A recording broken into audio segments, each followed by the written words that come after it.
hopefully we can get that restarted. Haven map 1, just as a reminder, if you're just joining us, I'll bring us through it real quick. This is the best of 5. And so the way that the bracket kind of went down, BSC, they came in from the upper bracket, so they get a map advantage. So they start out the series 1-0. Now, Georgia Tech, they end up picking Haven, so that's the first map we're headed to. It'll be, could be pretty long. I mean, we got 4 maps potentially prepared. Haven, Icebox, Bind, and then Fracture should it be necessary. So if you're just joining us, that's kind of how things are going to roll. Should be a lot of fun. Yeah, really excited to see this. I love the gunplay of Valorant. It's just so crisp. Hey, we got it. Yeah, such a crisp game. You know, strong mechanics that just kind of force players into strategic situations. You know, having to make choices about which way they're going to roll out, and you know, attack the point basically. 100%. We get into this one though. This one's going to be a lot of fun.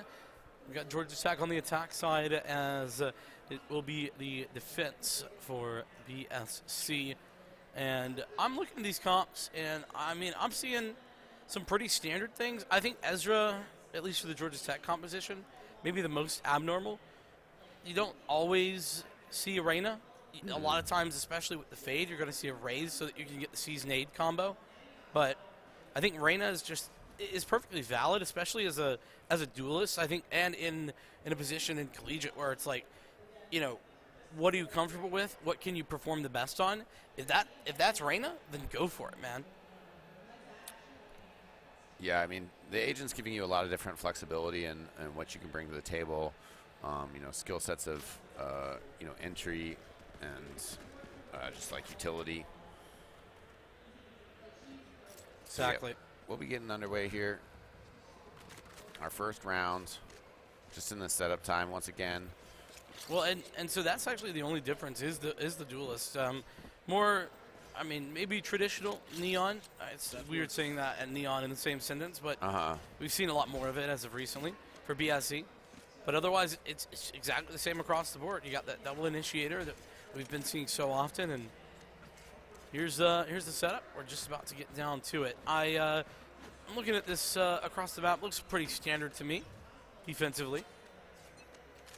Yeah, spread out, covering all the bases here.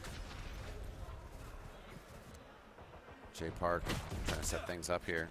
Pushing into Unholy. Great headshot. Won't be able to get a second.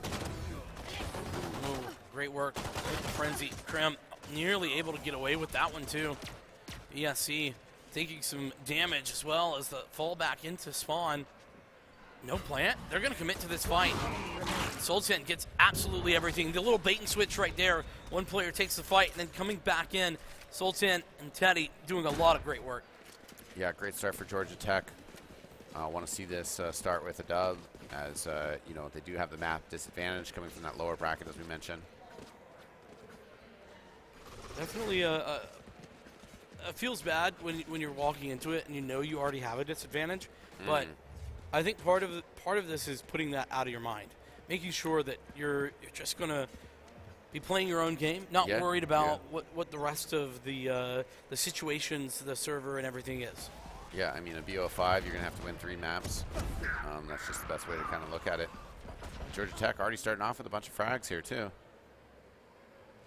Yeah, pretty standard anti-eco sort of situation. Miro going to be pushing forward. Sultan goes for the rendezvous, doesn't need it, gets the frag anyway. That headhunter, so deadly. Yeah, we'll see if Bobcats can pull back at least one frag here, but the plant will be going down. Spike planted. Krim really probably isn't going to get too much done here. A few extra kills, though, just to apply some pressure to the Georgia Tech economy would be great. Because BSC currently, they've done nothing, and nothing is not solid at all. Got to get flanked, though, and that's a flawless round. Yeah. Clean by Georgia Tech. And, again, you know, just what you want to see there, off to as good as of a start as you can have right now. Very important round coming up. The gun round going to be absolutely massive. And I know we can't see it right now, but the BSC side of things should be purchasing up, and yeah, there we go. The Yeah. Vandals are out and ready to go. They have arrived. Right there. Right there. It looks like just going to be a charge down middle. Start things off for the offense on this round.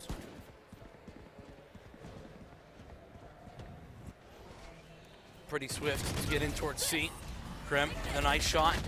Gonna go for the relay bolts. That does buy some time, as well as the fast lane. J Park, though, applying that pressure. Oh my goodness, J Park getting away with murder. He's got 3, but that's just not enough. The Stinger, no bullets left in the, well, the classic. I mean, it's a classic. Yeah, for sure. And J Park with strong frags. Great gunplay there, but unfortunately, you know, the rest of his teammates were getting taken care of.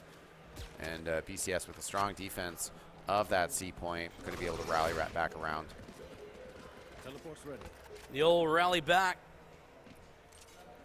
And I will say, though, Georgia Tech dealing a lot of damage in a round where it's a bonus. They aren't really expecting to win, but they get a lot done. And they have the Rolling Thunder available off the back of this, too, which is certainly massive, particularly for an A or, I mean, honestly, any take or defense of a site. Maybe poking in past that smoke, but we'll back up. A little bit slower tempo this round. Georgia Tech have a lot of space today. They're ready for this take, and there's going to be that Rolling Thunder. That's going to be the ticket into the site. Teddy is Fluffy does pick up one there on the entry. You can see the spray through. Spike planted. Krim up top here. As things clear up. Oh, very aware of Sultan's flank here. I don't know if they made noise or something, but 2 players are ready, and yeah, there's going to be a rendezvous out, though. That's so massive. Applying so much pressure. This is all time that's being bought off of the spike. Flash out. And Breach trying to make some things happen, but going to get cleaned up as he swings around the corner here. And great plays there by Georgia Tech. Ezra getting 2 as they hold that point. And another flawless round at that. I mean, the first official gun round, you know, both teams having the full weapons purchased up. You know, a little bit of an investment the round before when they lost Georgia Tech, but they just had, you know, Stingers as well as a couple of Spectres. So the investments weren't quite there. Now they were, and it was flawless. We go again, though. Yeah, a little bit more of a money pressure starting to build up against the Bobcats. If they lose this round, they'll be hurting for the next one. Interesting dart cover right there from the Bobcats. Don't know if that was intentional or not. I don't think anybody was actually swinging off the back of it. Either way, Haunt goes down, and Georgia Tech going to put a dart cover of their own over towards A short. So they just want to stamp their seal of approval. See, this is our space. You may not pass. Yeah. And Georgia Tech looking to rotate, check around. We see the defender's perspective for a split second there. Teddy is Fluffy. Maybe checking out the C long approach. There will be one defender over there.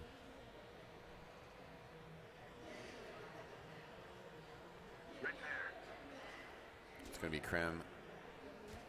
And just trying to get a peek out. Using that knife for a little extra speed. Well, Overdrive is ready. Ezra moving in. Are they going to be ready for the potential to walk through this smoke? No, Unholy's not interested. That really would have been walking into death and destruction. Sultan's back on the flank. Here we go. And we'll see if they can sync up with the action around C. Does get that one pick off on Trilly. And now pressure on BCS as they know that they are basically surrounded here on this point. Here's the Overdrive. Doing some damage. Proto connecting with the shots. Tag, though, not able to hold the defuse. Now Proto will, but Proto gonna go down along with the rest of the squad. Georgia Tech coming away with the 4th. Yeah, Gingivitis getting 2 kills there at the end of that round. And they're off to a great start here on Haven, their map pick.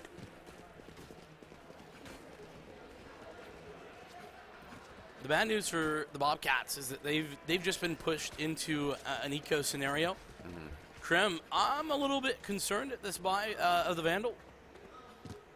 850 creds remain, and I don't know that that'll be really enough. But yeah, you kind of want to be on the same page of your team whether you're going to be ecoing or not. You know, this partial spend, rifle, particularly maybe. on defense, is a little bit tough. Oh, but they've been spotted. The relay bolt trying to buy some space and time.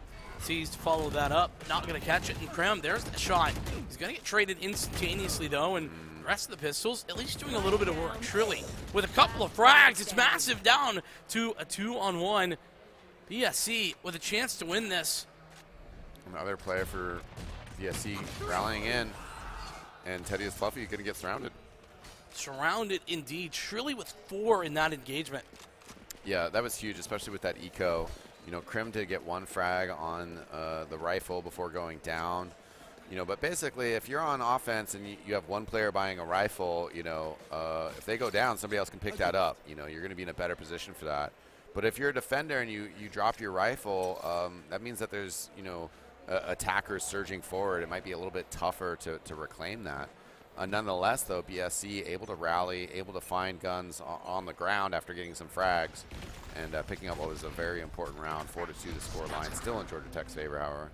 Yeah, but ultimately Shrilly was the one to do the work. No gun. It was just the sheriff. There's the from the shadows. A pretty standard from the shadow play. Krim caught out whilst throwing a bit of utility. Miro, though, continuing to dominate up from the top. Gonna get a quick dismiss, and Shrilly coming around the corner. Another massive double. Great surround by the defenders off of some strong plays by Miro. And Shrilly, again, though, yeah, up to 9 kills so far. I'm wondering how Miro was able to find so much value. Was up in heaven. I feel like there should have been a smoke to cover that off, but nothing was there, or at least it wasn't effective. I didn't notice if we saw any intention for that, but didn't work out.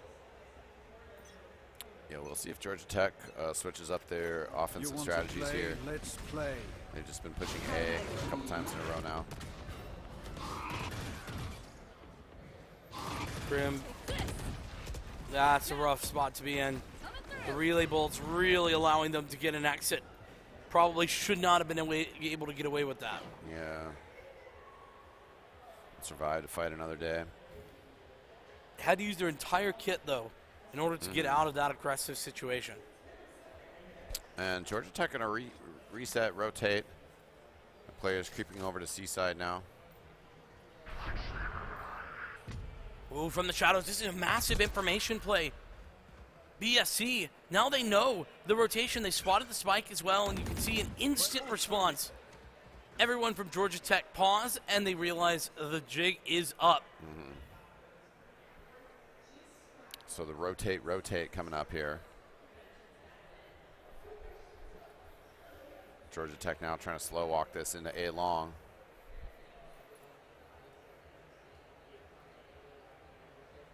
It's Rolling Thunder and Nightfall on both sides. And so this could be a very interesting sort of back and forth. Yeah, so Rolling Thunder comes in. Rolling Thunder to oppose, as well as the Nightfall from either side. No, only just one. Sultan, the only one to pick up anything, and it's with the Tour de Force. Coming in, though, Proda connecting. J-Park, there's 11 seconds remaining, and it's just Sultan who's left alone on the flank. It's going to be the Bobcats to equalize in the 4-4 scenario. Yeah, all tied up now. Great positioning by BSC, really kind of shutting down what Georgia Tech wanted to do. They just weren't sure how they could get into that site. They thought about going over to C. They were spotted, and then that rotate back. You know, we started getting a bit of time pressure. Needed to make something happen in that round, and the Bobcats, standing strong.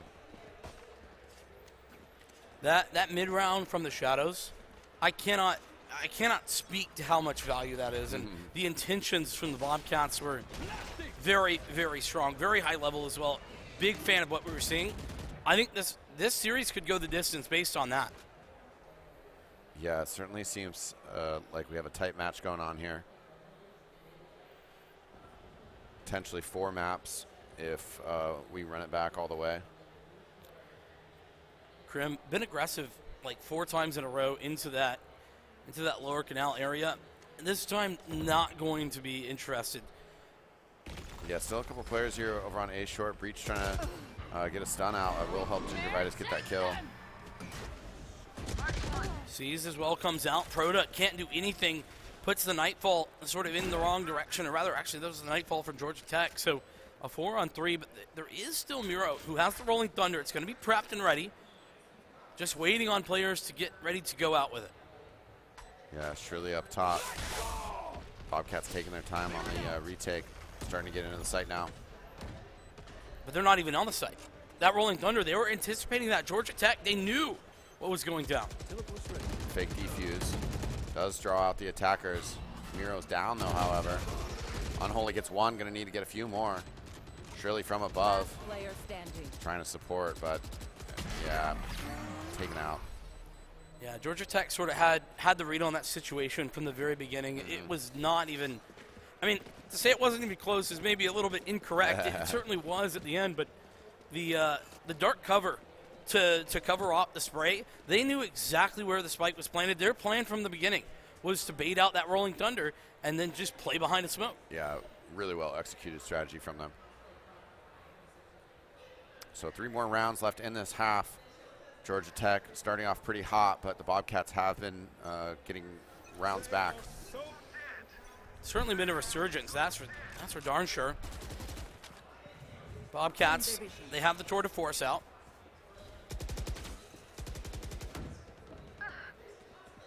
Oh, but overdrive, that was available. Not going to be a factor in this round with the opening pick going to Tech. Yeah, Sultan getting that frag in A short. Teddy is fluffing, looking to peek out on C here. I think that's Krim holding the site. Could be a different player.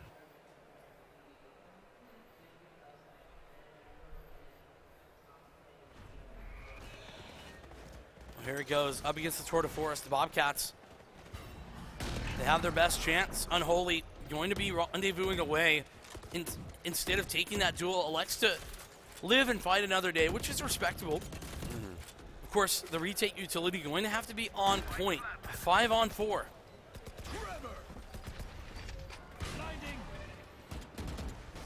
Over the haunt, finding a lot of information. The sole player left on the site, Sultan, entirely taken out. Everyone else playing defensively, but the Rolling Thunder has been gained. That's going to knock them off the spike. No need. As Teddy moves forward, finds the frag, give them a third, not quite there. This Strip surely puts it to bed. Just the 1-on-3 now, and the damage through the smoke is just unstoppable. Yeah, desperate attempt by Mira to just get that diffused while the smoke was still down, but it's going to take too long. And it looks like we will have a timeout coming out here. Interesting that we're getting attacked from Georgia Tech after winning 2 rounds there. Yeah, for sure. But I keep the momentum would be really important here. Finish this half strong. That's what they're looking to do here. Maybe just discussing a switch of strategies. Right now, I mean, they've been getting a lot of success on both A and C of getting the plant down and then backing up and just kind of waiting for the retake to come and then being able to win the gunfights afterwards. I think that definitely has been sort of the icing on the cake, maybe. I think that's the right terminology. You know, yeah. you get set up, and it's been a struggle to get onto the site at times, not always, but to be able to close those rounds consistently, that's where Georgia Tech have really shined. Do you want to see like a defensive switch up from the Bobcats? You know, maybe 2 players on C, and concede A little bit more. Actually, and retake or what? I think it's not quite as simple as just put more bodies at one site. Yeah. When you have 3 sites to deal with, it's problematic to invest everything somewhere. Yeah. So I think more aptly, you should just put more bodies into aggressing and taking space into an area, whether that's A long, C long, A short. We've seen Krim do it on their own, but that needs to be a team effort. Yeah, right now it looks like the team effort's going to come from Georgia Tech. 4 players rushing into C here, and Krim not necessarily holding the same angles they've been holding before. So they've conceded C, but they are aware that Georgia Tech's in there. Now the spike's going to go down. Aftershock not quite lined up in the right angle, and Sultan, these flanks have been really problematic. And he's going to get away with 2. That's outrageous. Yeah, really well played by Sultan there. And that just increases the pressure on the Bobcats exponentially. Well, Miro tapping on the defuse. Teddy says no, that's not going to happen. No half, no nothing. And J Park coming away for another double kill. When Georgia Tech look good, they look great. Yeah. This offense has been fantastic from them. And especially when, you know, Bobcats looked like they were going to be evening things up a bit. But, you know, 3 rounds in a row here from Georgia Tech puts them in a good, comfortable lead. I want to point out something, by the way, for the Bobcats, though. You might look at Miro and you're like, 2 and 10. What's going on, right?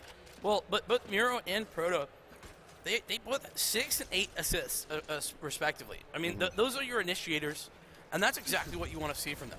You know, sometimes they can pop off too, but they aren't required. Yeah. Oh, there goes Unholy, the nice snipe. There's some of that aggression I was talking about before. Really needed to see that maybe a little earlier, but better late than never. Yeah, Miro with an aggressive poke here down the middle. And could possibly catch some of these players as they're rotating around with their weapons out. Yeah, a lot of damage, but not the kill on Unholy. That's a little unfortunate. That is rough. Gets blinded now. Hanging out in the corner, still will get the kill. One enemy remaining. Bought Actually, enough I think time. that was really helping out. Yeah. Great suffocating pressure from the Bobcats there. An aggressive defense from them that we actually hadn't really seen a whole lot of in that first half. And that's a big key to the map of Haven in general, right? You have to be able to be willing, I should say, to get aggressive on your defense, because if you're not, there's just too much area to hold reasonably. Yeah, and I think we saw that when they weren't as proactive on their defense, you know, if they were conceding C and then trying to retake, especially with those devastating rotations from Sultan, right? You know, they had 5 players in the hallways trying to get into C. Sultan comes in from the side, picks off 2. That's going to make your retake a whole lot harder, right? That's right, yeah. The lurks, I think, from Sultan definitely a nice view into how effective the Georgia Tech offense was. We flip the script here. Halftime over. 7-5, and the Bobcats have to make their way back in. Very, very recoverable, though. This is by no means over. Well, I love that relay bolt. It bounces off the wall, and it goes back towards the back of the site here. But Ezra, J Park, the 2 heavy hitters, absolutely dominating the kill feed. Yeah, continuing to drop bombs as, you know, the start of that was good for Bobcats, but then Ezra and J Park turning it up. Oh, unfortunate peaks for Shrilly. I think got spotted out there, and then Sultan able to get that finish. So Georgia Tech first round win on defense goes to them. Shrilly's been a real light, though, to the Bobcats. I feel like whenever there's a round that is maybe falling apart, Shrilly's the one to be able to step up, kind of make those adjustments, and maybe pull it back into reason. Yeah, those 14 frags highlighting that. Yeah, 14 and 9 as well. That's I feel like very, very impressive considering the score line. Yeah. I mean, we're very deep into this. Well, and so there's that C's. I mentioned the C's nade combo and the lack of it. It tends to be you would see an aggressive paint shell thrown by a Raze into that, and it would do a lot of damage. That not available to either side is, you know, not horrible, but it's just something that is interesting that we haven't seen. Aggressive push from Ezra, maybe takes a few more shots than they'd like to get the kill on Unholy, but Gingervitis there to help out. It takes out Miro. Now Proto down as well, so once again, just Shrilly going to have to try to rescue the round, but it's quite the uphill battle. And this one you're not expecting to win. It's your eco, but Georgia Tech, I don't know the count, but the number of flawless rounds has been high. And not just on ecos. Yeah, it seems like at least 3, maybe 4, right? Yeah, I think 3, maybe 4 gun rounds, actually. Yeah. That's not even counting the 2 anti-ecos that they got. Yeah, true. So, I mean, I think that's kind of the essence of what I mean when I say Georgia Tech, when they're good, they're great. They just are suffocating, and it's difficult to get back in. Yeah, the Bobcats still trying to find their tempo on offense here. Their first real gun round. Looks like a charge up middle. This is their chance to make a statement. Up against the bonus, It's not the best device. Yeah, J Park just trying to spam through that smoke. Ooh, Teddy, patience paying dividends on the back of the site. Oh, and Ezra. I think you gotta be prepared. J Park getting away with one. Oh my goodness, Ezra. A brutal miss, but hits the shot when it matters. The adjustment. There's one more. Miro in the corner. J Park holding the defuse. It's still going, and Miro has no chance to win this out. Yeah, rough for Miro. You know, close attempt, hiding in that corner, but that flank proved to be just too powerful from Ezra. The fact that Ezra is allowed to miss that shot so dramatically and Yeah. still get away with a double kill Yeah. is just testament to how unprepared the Bobcats were for that flank. This time the timeout is from the Bobcats, and I think it's understandable. This makes a lot of sense. Yeah, I mean, they got to get this offense together. Really haven't had any luck. I mean, we're just a couple rounds into this half, you know, but at the same time, you know, ending up just around, you know, down in the sense of 7-5. You know, one round could have swung either way. They would have been tied 6-6. Yeah. And now that they haven't been able to get a single round on offense here, you know, you need to get the heads down, focus, and figure out a game plan that's going to work for you moving forward. Yeah, a huge part of Haven on the defense, both that being able to be, or being willing, I should say, to be aggressive and offensive, take space. That's one aspect of it. But the other aspect we just saw right there, and it's a bit worrying, is the ability to consistently retake sites, because you have to play retake in so many scenarios on Haven. Yeah. And we were seeing Georgia Tech, you know, able to get plants down on A or C and then backing up and kind of forcing these super awkward retakes where, you know, utility was getting spent on the entry, not really finding anything beneficial, and, you know, also able to, you know, shoot diffusers off the spike. Yeah. But even Miro, we saw in the desperation of that last round, not able to do so. Here's that aggression on the defense that we were just talking about, coming to fruition immediately, and they're coming back for more. Gingivitis is unstoppable right now. Yeah, really had a great half on defense here so far. And I gotta point out, I mean, to be fair, this is a pistol round, and Miro doing some really good work with the Frenzy to at least apply some damage to the economy. When we get Tab back up here, we're going to see that things are not necessarily ideal, or maybe we won't see. But economy-wise, Georgia Tech have been building a lot of money. Yeah. There. And, yeah, you can see the pressure there. We did get the buy from the Bobcats after that eco round. But not a lot of money in the bank. You know, if they lose a couple players here, even getting a round win, it's going to be tight for the next round. That's right. And Georgia Tech, no such qualms. They're good. The Bank of Tech, it is good. Yeah, it's strong. Flash out. Up and over the top here, Sultan. Yeah. That's brutal. And that's a spike drop, too. Down, C. Yeah, it knows that other players are in here. We'll see if Sultan can maybe try to find one more here. Going to be happy with that first operator opening kill. That was ambitious, sticking around as long as he did. Yeah. And has backed up to form up with teammates to get a better retake opportunity here, which is super smart. Trying to maybe deny the plant there was Teddy, just attempting something a little bit crazy. Yeah. Ends up going 1-for-1, though, and here's the key. The Rolling Thunder, no longer available, so they can't knock them off the spike in any way.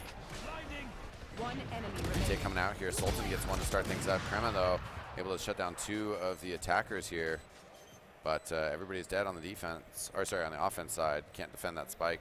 Going to get diffused. Match point, or map point, to be clear, but map point 12-5. This is a 7-5 half. Yeah, and especially as we mentioned, you know, with this map advantage that the Bobcats started off with, getting this first game in is going to be huge for Georgia Tech. I mean, it's basically a reset. Turns this into a just straight up BO3. It does, yeah. That's the key, and I think that's.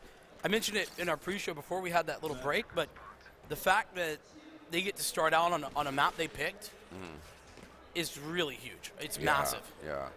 I think the confidence builder as well, because, you know, one of the other factors just in this bracket and how this, you know, overall tournament has gone, Georgia Tech lost a BO1 earlier in this, you know, bracket. Yeah.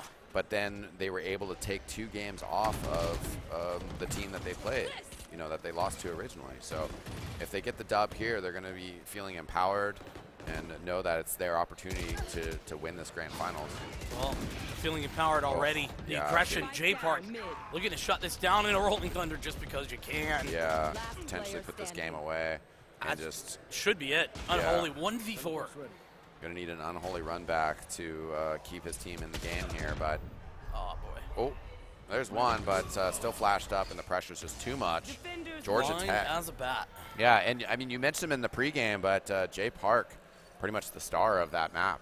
I mean, there was obviously a lot of other great plays. Sultan with those lurks. Ezra. Ezra. Yeah, for sure.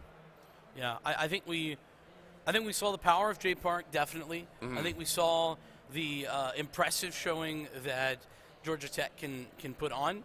I don't think we saw the best from the Bobcats, though, unfortunately. Yeah, probably not. I mean, both of these teams, in a sense, it's, sometimes you get that lower bracket momentum of, like, a team's been playing, they're feeling hot, they're feeling themselves, they're coming off of dub directly, and then they go into the grand finals, and they're, like, super fired up, ready to go. Both these teams, starting cold, first match of the morning. I mean, they had plenty of time to warm up. Yeah, for sure. But yeah. But like in that sense, we'll see if the Bobcats, are maybe a little groggy from last night. Maybe they didn't get their Starbucks coffee, until too late, or the energy drinks. They were hanging out with friends. Yeah, exactly. Either way, though, they're gonna have to turn it. Yeah, they're gonna have to turn it up now, though. As Georgia Tech have thrown it down and let them know that they're here to play. They're going to turn this into a serious grand final, something that we were anticipating that this was going to be, a close and exciting finals here.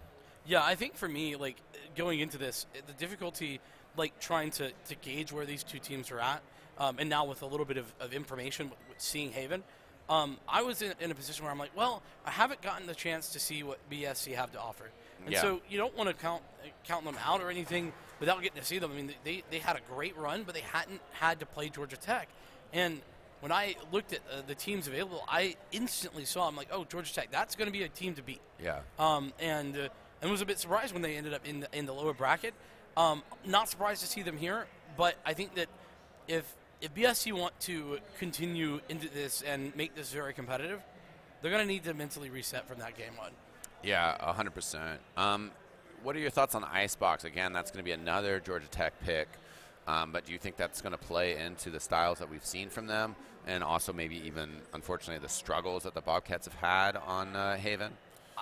Well, so in one way, yes. In other ways, no. So in the yes category, I think that it plays into Georgia Tech and how effective they were in that they were very effective at post plans.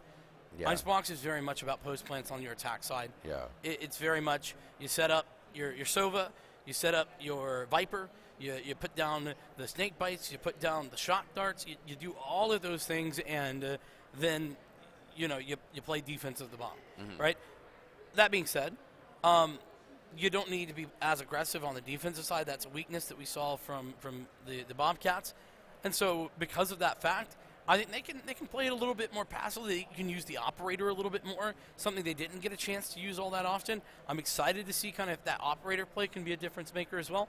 There's opportunities. There's space for the Bobcats to make a big difference in Icebox. Yeah. Will be interesting to see. We'll be getting into the second map shortly.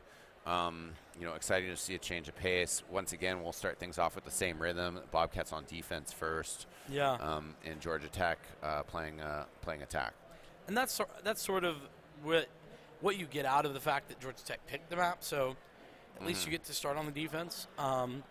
And whilst I don't know, I'd have to look at the stats actually. I'm not actually sure what the percentages are for attack defense on Icebox. It's relatively close though, and as are quite a few maps actually in Valorant. I mean, it's relatively close on most of them, but what I do know is that not having to deal with the pressure of having a plan, every single moment. Yeah, that's nice to have. I think typically the defensive start is preferred. Yeah, I mean, that is what all the teams, given the opportunity of having the pick in this kind of like map pick ban cycle, Right. all of them picked defense, Yeah, and exactly, and I think that's bearing out that sort of idea. There might be other reasons too, because a lot of maps are slightly defensive sided too. But that's very slight, and it definitely changes based on the meta as well. So with Icebox coming up, I think that I have some confidence in the Bobcats making a comeback here. What I do worry about is the star power that we saw from Georgia Tech was a little suffocating. Yeah. J Park, Ezra, putting some hurt down, and just kind of whether it's on a retake or whether it's on defense with players running at you, they were just able to get super clutch frags with fast responses and accurate bullets. So. Yeah, they definitely were. I mean, just looking, by the way, at some of the CVAL matches that they've been playing, and I mean, a little bit of Icebox from Georgia Tech, but quite a bit of Icebox from the Bobcat side. I mean, they've played it a couple times, and they've been winning against it. Now, granted, I'll keep it a buck. A couple of these games are pretty nobody teams. Yeah. So, I mean, that helps you build confidence on your strats. Of course, sometimes there's this weird paradox where, if you're playing against lesser teams and you're like, oh, this strat's great, and then you run against somebody that knows how to unwind that strategy, and it turns into a brick wall, and sometimes it's teams, hard to adjust on the fly. Yeah, because of the confidence that they've gained, they just end up choosing to bang their head against that brick wall instead of possibly why not now? changing to a different strategy or being able to adapt on the fly. One thing that's good, though, I mean, yes, I agree that could potentially be a factor. I think it's a little hard to dive deep into that. It's just so meta, I guess. Yeah. I mean, we're certainly caster projecting on them a little bit, right? But what I do know, like actual stat-wise, though, is that some very not ideal opposition. But the Riverhawks, they played just a week ago, and that's a good team. They played them on Icebox, and they won in overtime, 15-13. So they've been pushed, and they came out on top. I think the Bobcats should take solace in that fact. Yeah, and I mean, one of those things too. Like if they can get a result here, that's a Georgia Tech pick. So that's going to help them out. And they only need two. Series. They only need two. Yeah. To pick up a Georgia Tech pick as well, going into two of their own. Those are good odds. I mean, I'm no mathematician, but I'd bet on those odds probably. Yeah, for sure. I mean, that's going to set them up for success without a doubt. So definitely a good look. I think that the thing that is potentially concerning for the Bobcats though is if they're not able to bring anything to bear at Icebox. I think that situation, we'll talk about it if it comes through, but that's when I would start to get worried. Yeah, certainly. I mean, that would give the Georgia Tech team a lot of momentum and just put them on map point as well. If they can take Icebox here, then they're just going to be one map away. What might happen on Bind, obviously, you'd love to just win 3-1, given with that, map advantage already, into account there. But, gives them some flexibility on Bind, relieves the pressure a little bit. So. Not sure what we're waiting on here. Lobby, I'm assuming just getting prepared. Don't know what the ETA is, but either way, maybe we can get that figured out soon. One thing that I did want to mention though is the Omen play was fantastic. For the Bobcats. I was very impressed. Was Shrilly? Yeah, it was Shrilly. I think that on defense they were doing quite a bit of work, but sometimes Very on much. offense was kind of struggling to find an entry and harder to get do what that they done. needed to do. You need to tend to stay alive as the Omen. Yeah. But looks like we're going to be a couple minutes out, so Yeah, we'll we'll take a we'll quick head to a break. short break. Well, we've been hey, baited. yeah, This is great. yeah. I love this. This is wonderful. We're getting Yeah, back I into mean, it. great to talk about the game. We obviously are experts at filling time. I mean, there's so much to talk about though with esports and Valorant. That took us. We were able to offer plenty of analysis, and looks like Sage coming out on both sides, so kind of fitting with Icebox, throw up those ice walls, and also a jet for Krim. Yeah, I think this looks pretty standard. This looks okay. What I will say is that once again, Ezra on the Reyna, I'd say that's a little bit old school, but again, no problem at all. Ezra was doing a great job on that duelist, doing a whole lot of work, and it comes down to preference. So otherwise, the big differentiating factor here is actually the Fade versus the Sova.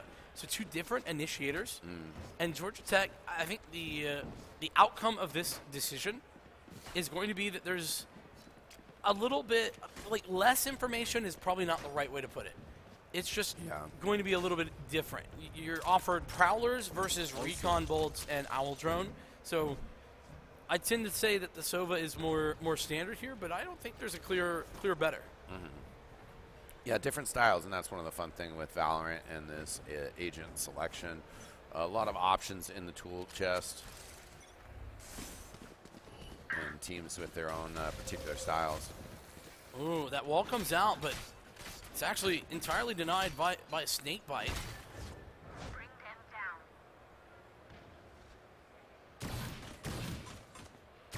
And Krim does get one there, taking out Jay Park. Can't quite find another headshot here. Dropping down, though, gets the reload off before Ezra rounds the corner. Gets the kill there with a headshot. Gets another one. Three for Krim. Last player That was standing. massive. Krim just dominating the opposition there. Ultra aggressive towards the A site. Teddy looking to try and collect something. 1v4. Not the greatest of scenarios. And there's that recon bolt. Teddy Fluffy did pick up another one there. Then applies the heal, but unfortunately the defender is closing down. And Bobcat's going to take this first round here of our second map on one hand, but obviously, Bobcats from the upper bracket of this tournament, already on the scoreboard with that map advantage. Yeah, and correct me if I'm wrong, I don't think that the Bobcats picked up either pistol on map 1. I don't think so. Yeah, I don't think so. So definitely something to note. It gives you just a little bit of extra cushion. 1 or 2, free rounds. Yeah. The anti-eco especially, sort of a free round, and you get an extra gun round out of it too. Yeah, Shirley picking up that Marshall, so light sniping will be coming out. And Krim, again, getting the opening kill here. Georgia Tech all trying to make their way into B. 2 players already over there for Georgia Tech. Spike plant would be nice. Teddy going to end up getting hit with a snake bite, but does ultimately survive and puts the spike down in the ground. So I'd say objective completed, at least for right now. Oh, that's it's a bit unlucky. Yeah, definitely. Backed into a corner, but Teddy is Fluffy didn't account for the crack in the wall. Nice shots with Classic from Gingivitis, but ultimately the shock dart's going to stop them, and it's all right. Georgia Tech, they get a kill. They get spike planted, 300 extra creds. Yeah, if you lose that pistol round, the second round's always going to be a tough one. So, Georgia Tech, like you said, they got that spike down, so they're going to be happy with getting some more credits to start their economy off. Oh my goodness, look at what Jay Park has bought. I see that. He is, that's a bit abnormal, I'd say. Oh, okay, he swaps off though. Okay. I was excited to see the Jay Park Hoden. Yeah. I was hoping, but we've been denied. Maybe sometime soon. We don't play a set, do we? No, we don't. No. Might have seen it on a set, but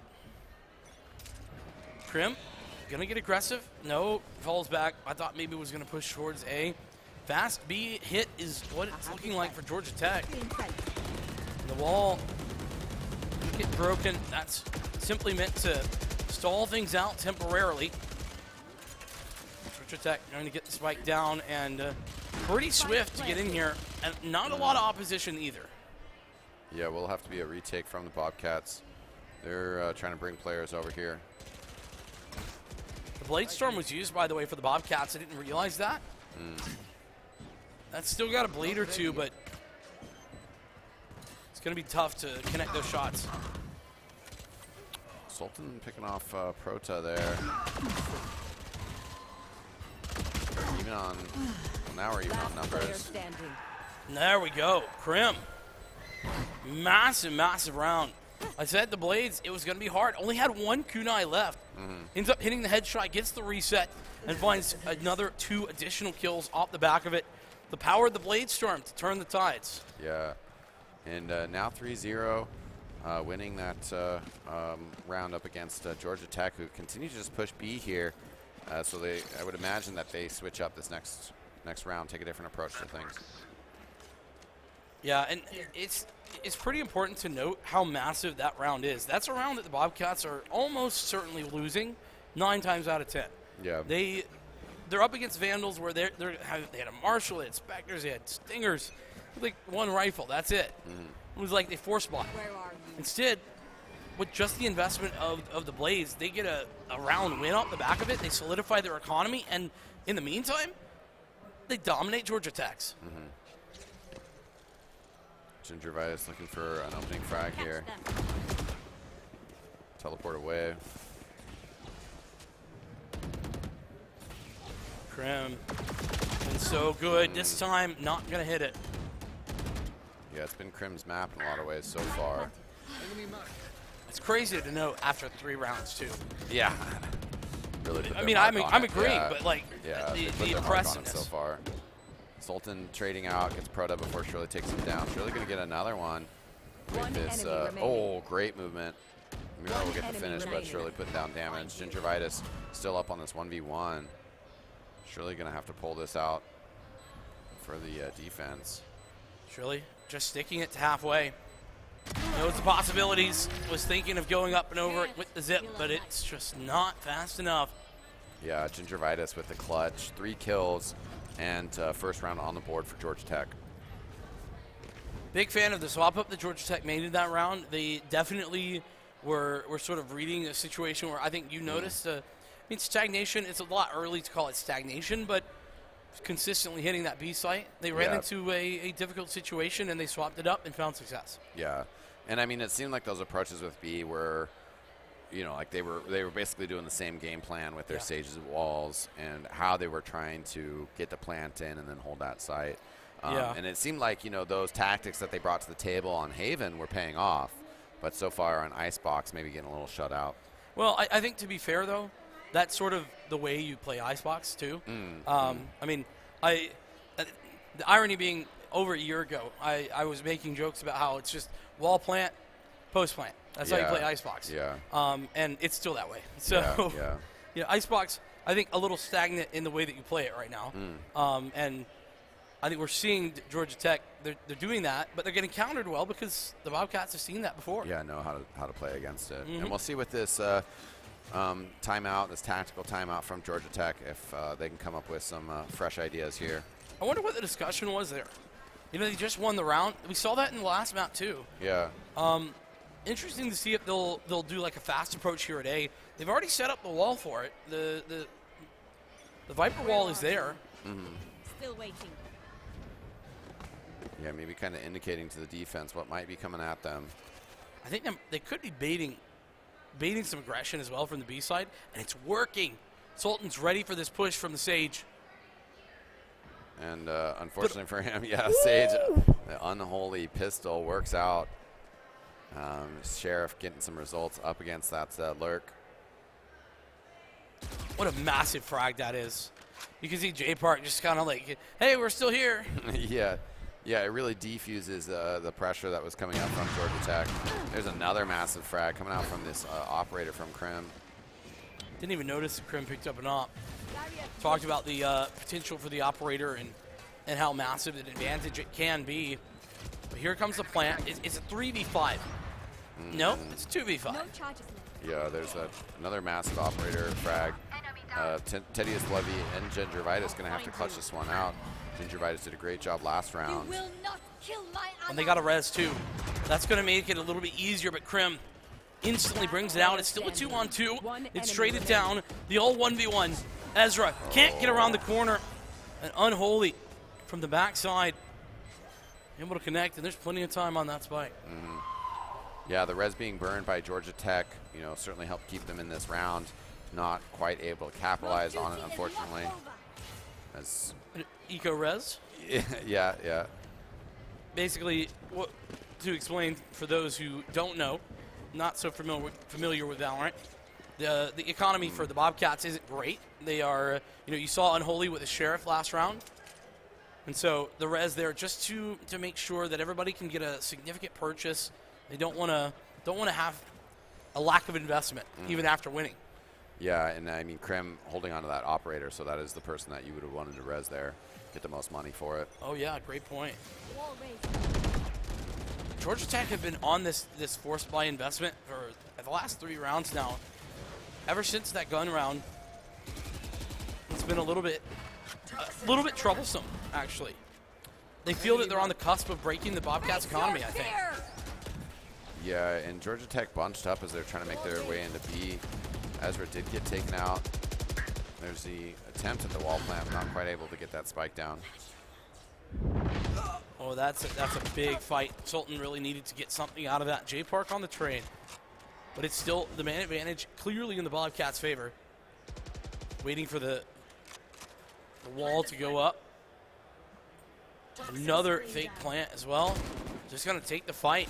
They can't have the safety. Miro hits the shot. Nice work from Miro. Going to get 2, and, well, Waltz Teddy at least got 1 for the road. It's just that 1. Yeah, great combined pressure from the Bobcats. Shutting that down from Georgia Tech.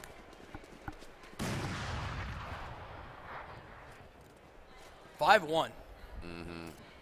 This has been a struggle for Georgia Tech. Basically 0 success over on B site. They were able to get that 1 round clutched out by Gingervitis on A. It seems like they might try their luck over here once again. Yeah, it does look like that might be the case. And honestly, I think that the Bobcats deserve so much credit here. I don't think Georgia Tech are playing very badly. I think the Bobcats are stepping up massively.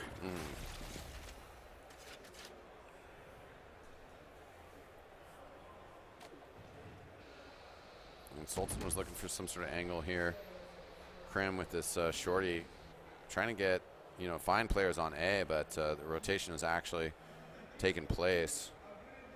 And I think this is good from Georgia Tech. It's not something that we've seen yet from them on this map. They've basically been committing to a site, and not necessarily a super early rush, but, just very straightforward plans of attack so far in this half. Bit interesting that the Bobcats have put so many additional resources towards A, considering the Viper's Pit committed already.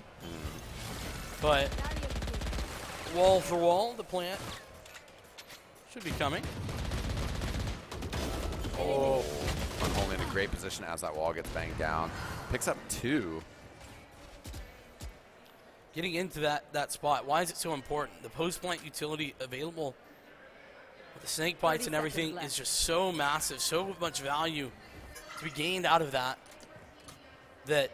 not being able to get into that position is pretty brutal. Here's the Tour de Force being used in this round. This really needs to turn the tide, actually. Right here.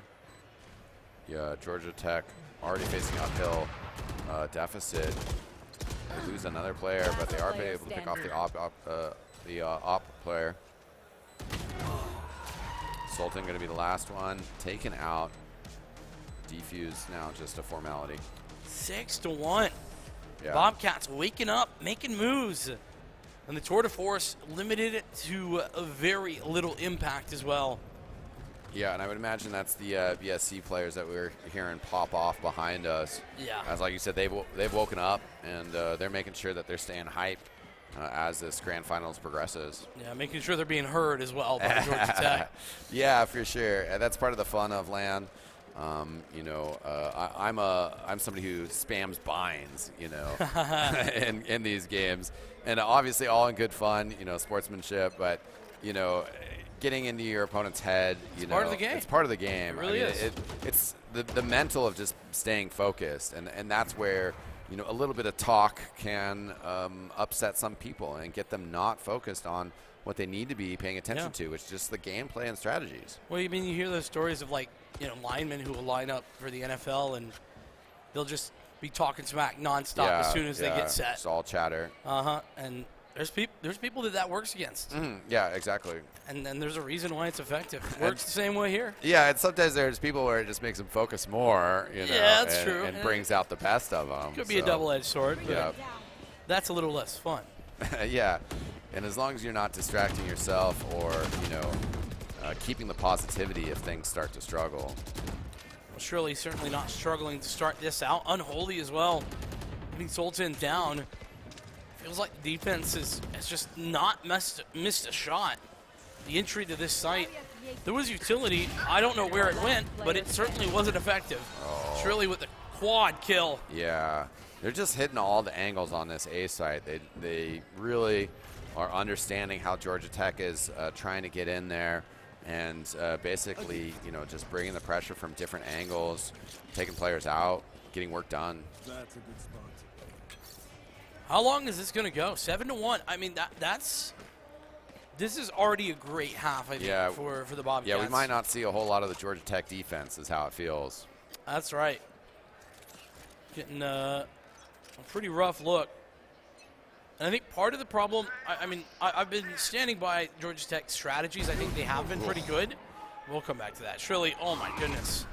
Big opener. It's back towards A, and Krim spots him out, sees that what's maybe going to be coming down, and a recon bolt to try and gather further information going to be denied. You will not kill my Krim on this ally. little ledge as the res does come out here to even the numbers back up. A teleport away from a dangerous situation.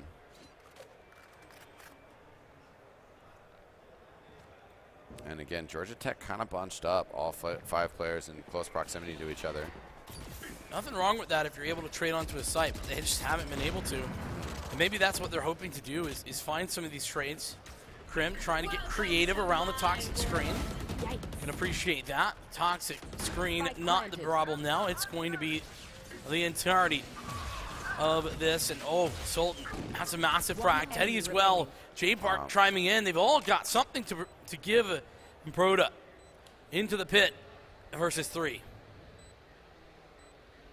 It's going to be a piece of magic, but actually swinging around. Oh no. The decay though. All they need is one shot, and the snake bite being applied. They get the general idea of where this Viper is at, but the Viper is in such an impossible position. Great play from J Park. Yeah, and that was razor close as J Park 22 health.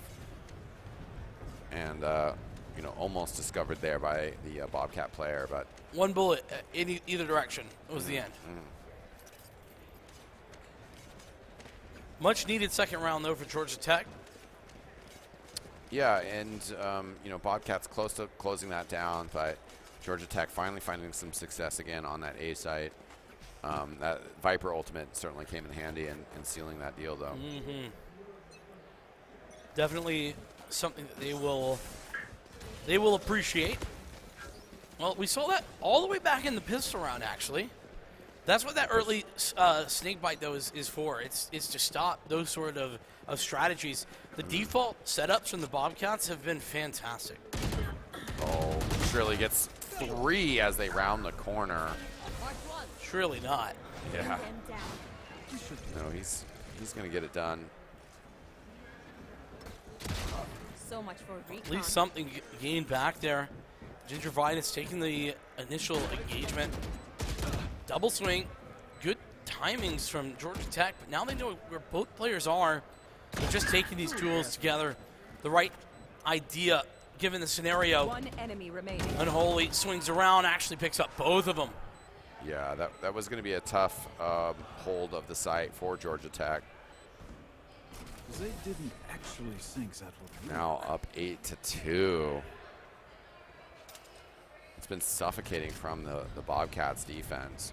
I mean, Georgia Tech's been able to get some plants down, but just not able to, spread out and effectively hold the site afterwards. The irony is that what we were talking about in relation to the Bobcats, I think is actually what's happening to Georgia Tech right now. All their strategies, there's been answers for them. Yeah. The Bobcats, they're canceling out that mid-aggression. They've been denying the wall plant over at B. They've made it difficult at A to get any sort of engagements.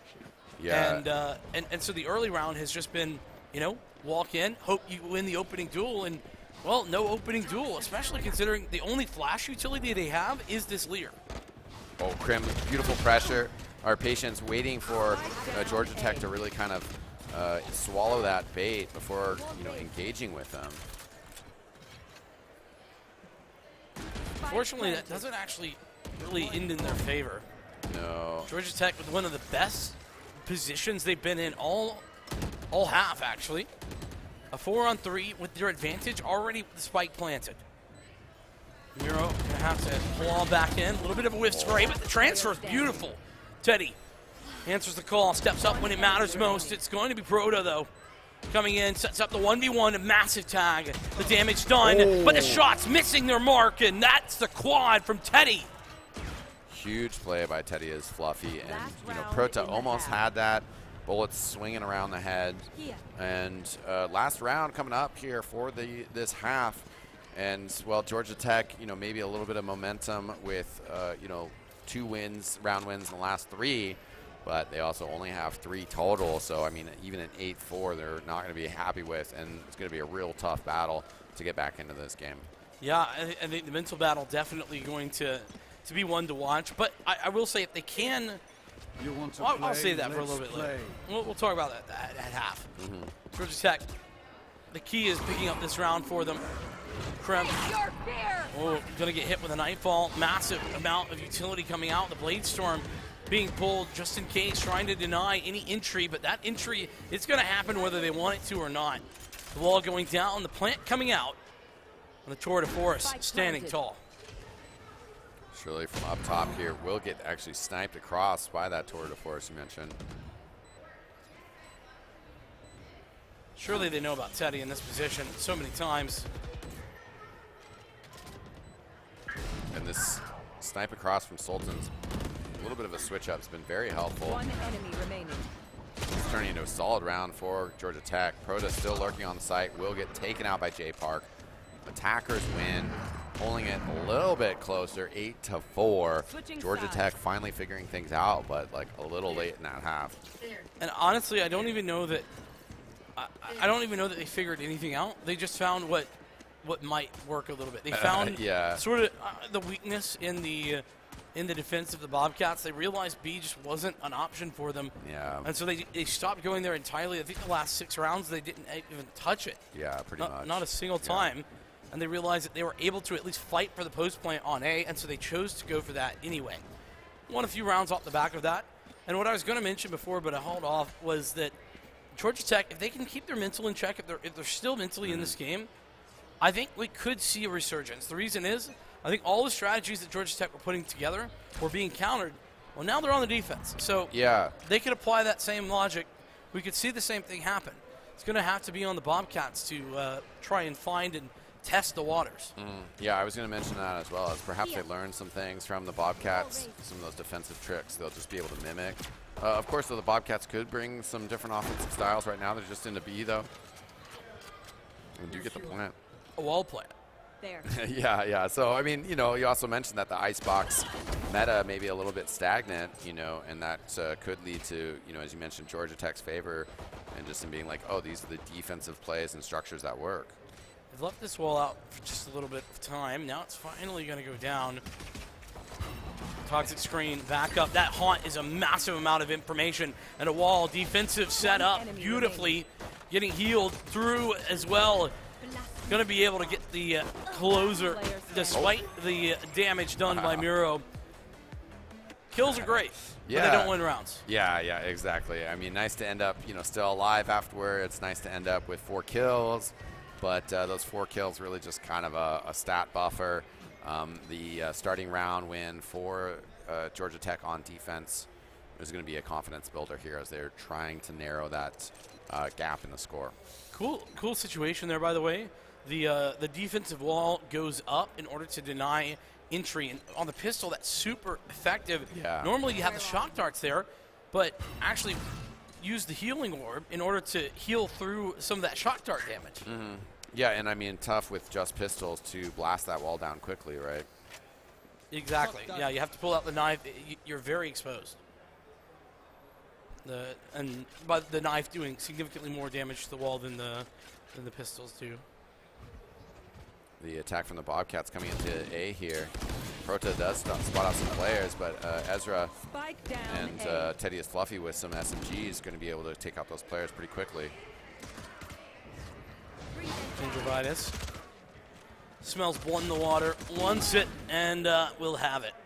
Will not be denied here. Some of the heaviest hitters in Crim and Philly left alive, but Spike down A. unable to do too much of anything. Nice consolation prize with the Classic, but Yeah, that was going to have to be a tough shot to hit from Crim, you know, with the Sheriff, the player jumping around the corner. You need to just get him down immediately, you know, since that teammate was there. Unable to hit it, you know, difficult shot. well, this round going to be difficult, but in a whole different way. It's for Georgia Tech. So, what can they offer? No Blade Storm to help them out. No, and yeah, Vandal's out for the attackers, while the defensive side still kind of sticking with their earlier purchases. Yeah, 3 SMGs, 1 pistol, and a Bulldog. That's what Georgia Tech have brought into this. So, I think ultimately the name of the game is damage. Round would be cool. Sultan, first step in that direction. Feels good.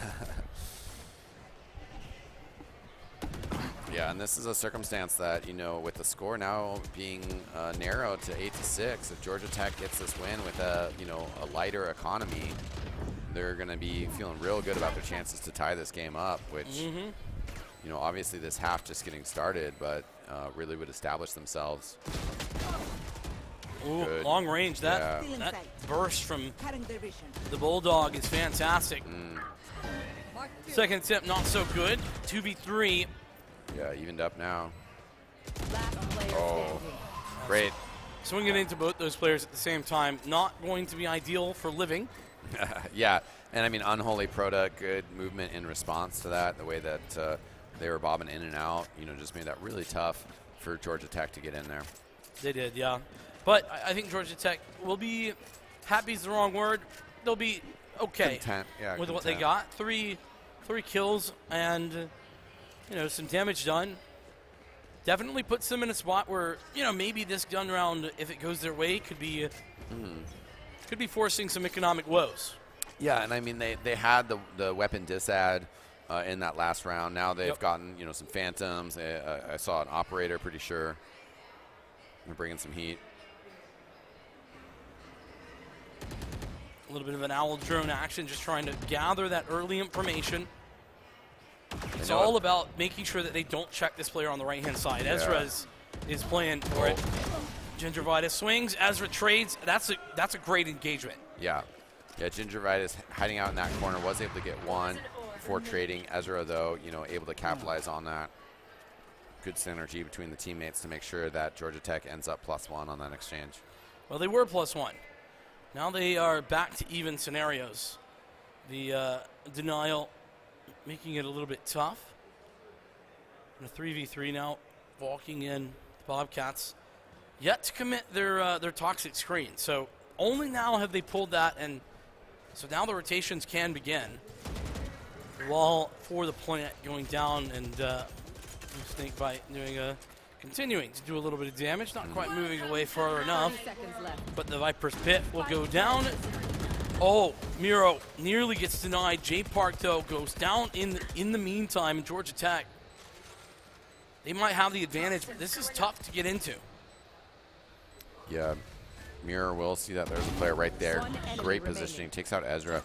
Teddy has Fluffy going down as well. So now just one player up. You will It's going to be not Sultan. kill my ally. A res comes out as well, making this even more difficult for Georgia Tech. And the Bobcats starting to surge forward as the attackers here. Yeah, I think that Georgia Tech, timeout time. I agree. I agree wholeheartedly. We kind of set this up like, hey, they got the pistol around Georgia Tech. They could turn this around. There's real possibilities here. Well, lose out on the bonus, lose out on the next gun round too, and now double digits. Yeah, it's a world of difference between 8-6 and 10-6. It really is. Especially when, you know, at that point that it was at 8-6, they've been getting dubs. You know, had basically 4 rounds in a row, 2 at the end of the last half, 2 to start off this half. Momentum swinging their direction. Yeah.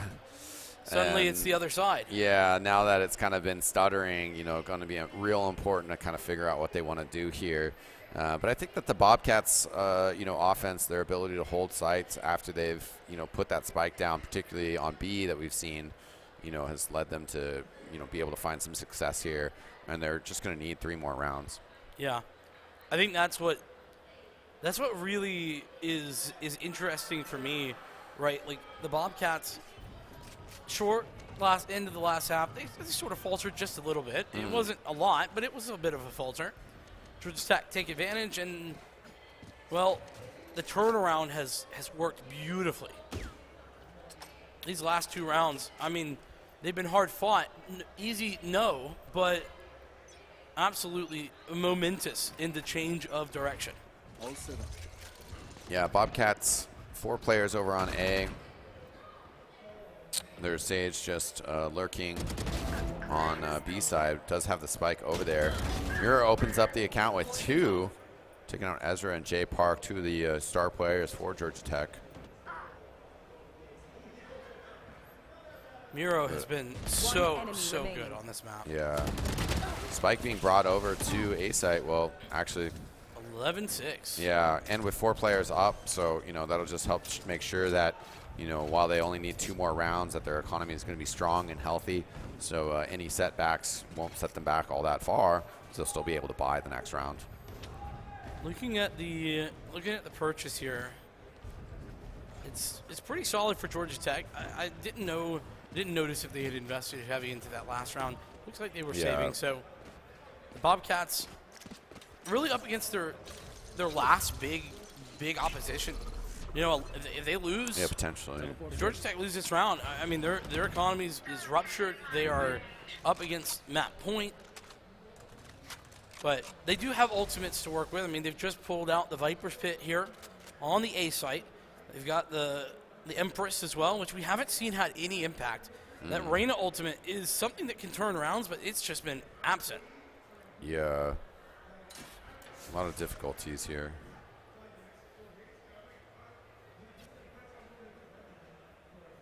Patience from the Bobcats, Here. as haven't really committed to a site yet. A little bit of poke on middle. Krim kind of leading the way over here. Might have an engagement with Sultan in just a second. Sultan looking around. We'll pop out here. Spots Krim. Does get that headshot kill. 4 players behind him. Gingivitis going to be able to pick up Shrilly. So Bobcats all of a sudden in a surprising disadvantage. Proto gets the kill on Sultan. But they back up a little bit. Going to rotate in towards A. This is an ambitious 30 seconds idea, but I actually really like it. Unholy. What a brilliant shot that was. Ezra goes down and is thinking, what the hell happened? How did I lose? 3 on 3 now, but Jay Park sort of pushed into one little angle. He's got to live inside his house of toxicity. And Sova was banged up, but got the heals. Last player standing. Well, there you go, though. Jay Park Okay, then. picks up 2. Teddy is Fluffy, puts down the other one. And Georgia Tech actually pulled that round out. Yeah, and I mean, it's all Jay Park there to pull it back. But I think that the Bobcats, they had some interesting ideas. They got forced to really try and adjust on the fly. And much like what we saw with Georgia Tech, sometimes it works, sometimes it doesn't. They made an adjustment. I like the idea. They tried to force Georgia Tech to play outside of their Viper's Pit, put them in a position that they're not familiar with. A lot of Icebox is sort of rock, paper, scissors type scenarios. Like, you do this, I do that. Trading of utility, all of that kind of thing. If you just throw a curveball, you have to ask the other team, okay, what are you going to do to respond? And I think that was a good idea. Just didn't work out this time. Yeah, Georgia Tech stood strong there for sure. And Bobcats maybe getting a little bit more aggressive over onto B. Proto scouting out here. Jay Park. Yeah, finds the kill on Miro in the middle. Otherwise, Georgia Tech abandoning this B site. Starting to swing back over now, though. That's some of that defensive aggression we were talking about before. Give up one area of the map in order to take another, and then use that to then mount to defense from otherwhere. Jay Park, though, continuing to find that success as connect the first. Krim, well known, the haunt giving his position away, and the tour de force unnecessary, but it will pick up one, whilst J Park shines once again in the 3K. Yeah, that was a flawless round here. And as mentioned, maybe puts a little bit of economic pressure on the Bobcats, to see if they can actually still keep fielding a full range of weapons. Yeah, let's see exactly how that's going to go, because the tour de force is available, so that might bolster the buy alongside the Blade Storm. Both of those a lot of times going to be used as sort of eco weapons, in that you can have a very powerful weapon whilst investing nothing or just investing armor. Yeah, Krim does buy a Vandal here, but Shrilly, just going with the pistol and probably that tour de force. Well, and has a headhunter too, so okay, yep. That You want to play, oftentimes let's can be play. an effective weapon in and of itself.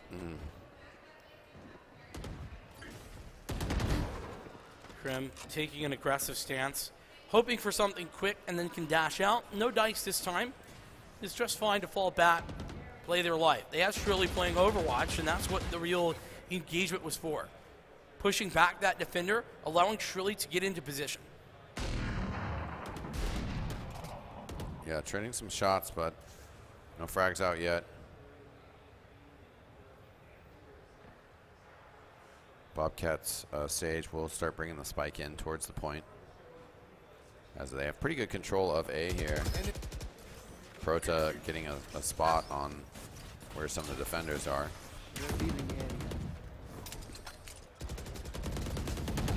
Ooh, that's massive. That recon bolt gets a frag, and that's on J Park of all people. The guy you just do not want to be gone. A 3-on-5 retake. Georgia Tech looking down the barrel of a potential map point here in a moment. They cannot overcome the Bobcats' defense. Empress finally going to be used. Ezra at least getting Krim down and out, but now it's just two. Teddy, Ezra has another. Infinite, there's the res as well. This is going to bring it back to something somewhat even. The tour de force, but the Hunter's Fury is prepared and ready for the Bobcats. They can play defense all they want. Unholy has applied the pressure. Ezra still hitting shots, and that's going to be the round as Shrilly connects with the tour de force. No need for the Hunter's Fury. Big plays by the Bobcats there. I mean, I think that Georgia Tech maybe having visions of glory there, where they're like, okay, bombs planted, we have good position, we got the Empress rocking, we're going to res a player, this is our round, no problem. Bobcats, it looked like though, it could have been. I mean, it was close. Yeah.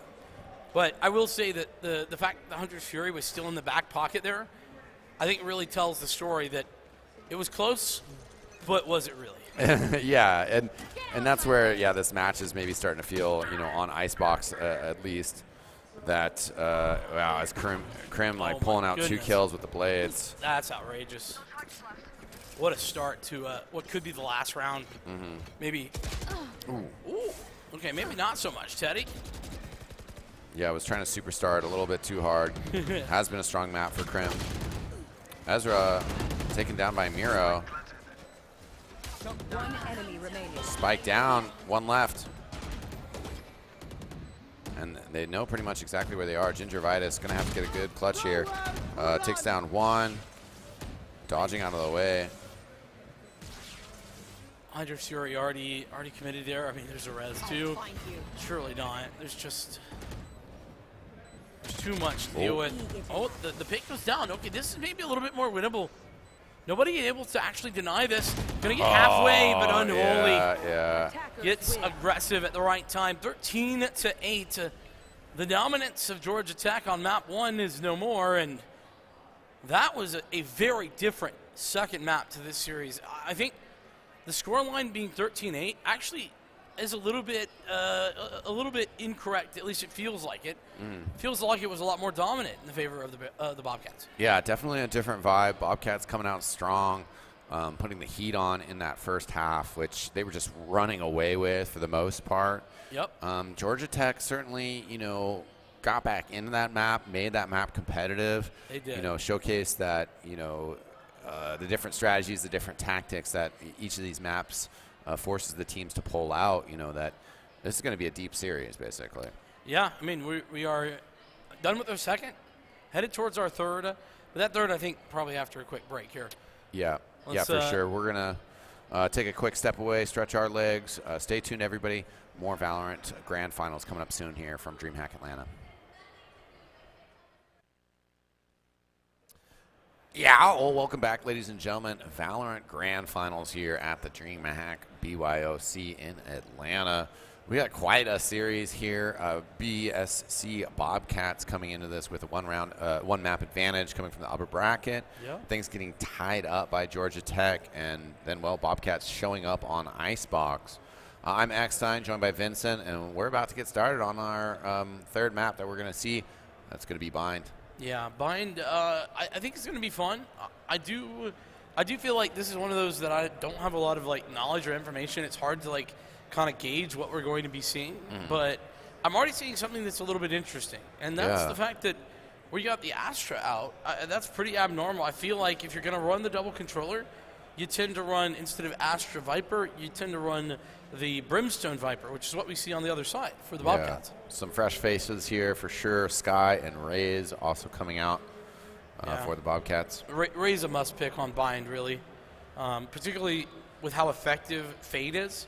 We talked about the Fade nade combo, and with Fade and Raze, that combination specifically is very effective. And I think part of that is actually why we've seen Teddy go for an Astra. That could be part of it.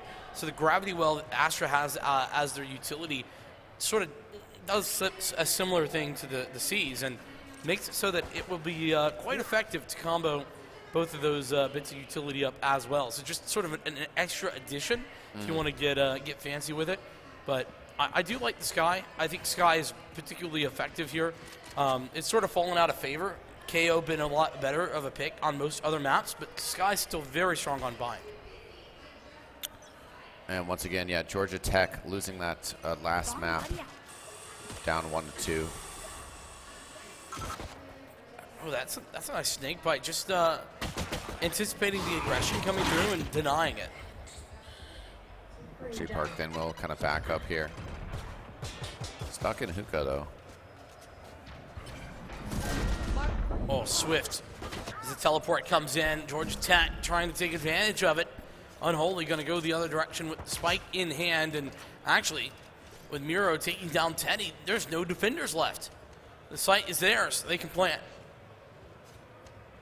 Yeah, Georgia Tech going to have to swing all three through the defender spawn. Miro's waiting. Ooh, headshot starts things off on Sultan. The reload here makes things a little bit desperate. Two attackers just up against the one defender now, with the spike already down. Yeah, BSC, that play especially really gave them the life that they needed, and Gingivitis goes down. It's Shrilly who, let's talk about Shrilly. I think specifically that last map was a continuation of the dominance that we saw on Haven as well. I was so impressed with how Shrilly was able to take that performance from Haven, pushed it onto Icebox, and seems to be continuing it now. Both Shrilly and Miro, especially Miro, who really struggled on map 1, was the difference maker. Yeah, Miro, good performance on Icebox. I mean, basically, we've been seeing a little bit of everything from everybody. Unholy also had a lot of frags on that last map. And quite a few defenders over here right now. It's actually just going to be two going down on each side. Spike on the ground on this hallway. Miro gets two more there. Nice lineup. Yeah. I think that actually was a collat, technically. Double headshot. So, very clean. Not something you see with a Spectre very often. Only on the go around will that matter. But no shields to work with, and therefore, easy peasy. Yeah, now the buy coming out from Georgia Tech. What can they do? Looking at the BSC side of things, this should be a relatively simple round for Georgia Tech. I think BSC, the amount of weaponry they have at their disposal is pretty limited. So it's a good measuring stick sort of round. Right? Yeah, like, all comes down to execution, right? If Georgia Tech is able to take this pretty one-sidedly, great for them. They can really set the tone. Otherwise, BSC somehow win the round. Ooh, it's a rough one, J Park took some damage early, but does end up getting the kill against the Rays in the middle, fighting outside of hookah. Attackers kind of creeping their way into A, controlling both sides. I love that that sheriff from the from Arcane. It's so pretty. Defenders just kind of holding that hallway. Trailblazers going to go out. They might have found there's 2 players there. No bait and switch opportunity as they get hit with a flurry of utility. But that utility continues the other direction. Miro not only vulnerable, but tagged down via the satchel that came out. It's a 4-on-4. Georgia Tech need to retake. Yeah, it's going to be a tough one, though. But J Park with a kill on Proto, that helps out. But Shirley gets 2. Ezra spinning around. Fakes a defuse here. He's got to take out both players to clutch this. He doesn't know that both are sitting in that area. Understandably concerned about the short position. Just going to stick this halfway. That's well played, but Miro going to clean that up. And I mean, I said it up at the beginning of this round. I was like, hey, if the Bobcats can somehow win this round, that would really set the tone, really set them up. Remember, they're technically on like, this is series point. Yeah, a series point on this map for sure. And yeah, they're fired up. We've been hearing them pop off behind us in that BYOC area. Which is also something I wanted to note. I love how aggressive the screaming from BSC specifically. Yeah. They've been keeping the entirety of the time, all of that energy. Yeah, Georgia Tech hasn't necessarily had much to shout about last 2 maps. It's been real tough starts for them. They're just trying to stay focused on doing what they need to do, and certainly, I mean, at least did get this match off to a great first start. There's a nice shot, tempting to catch someone off guard. Not quite going to get there though.